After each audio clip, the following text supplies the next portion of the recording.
لاہور میں فضائی آلودگی کم نہ ہو سکی۔ چیف سیکرٹری کی زیر قیادت اہم اجلاس میں مصنوعی بارش برسانے کے لیے ورکنگ گروپ قائم کر دیا گیا۔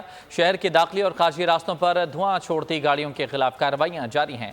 اس حوالے سے مزید جانتے ہیں نمائندہ بول نیوز معین زبیر سے۔ جی معین، بتائیے گا۔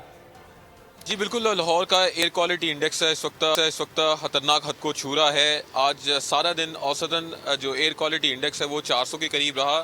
اس وقت بھی لاہور کا جو ایئر کوالٹی انڈیکس ہے وہ 300 سے زائد ہے۔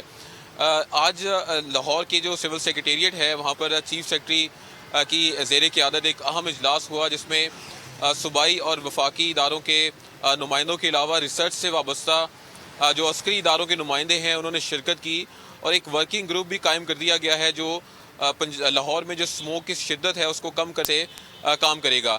اس حوالے سے فیصلہ اس اجلاس میں کیا گیا ہے کہ مصنوعی بارش برسانے اور اسی طرح جو لاہور میں سموک ریڈکشن ٹاور ہے اس کو نصب کیا جائے۔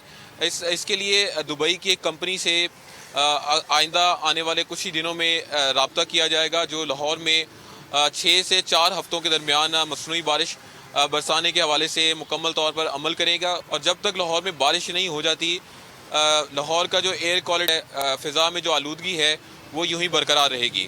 جی ٹھیک ہے، بہت شکریہ معین۔ سبسکرائب کریں اور بیل دبائیں تاکہ کوئی خبر رہ نہ جائے۔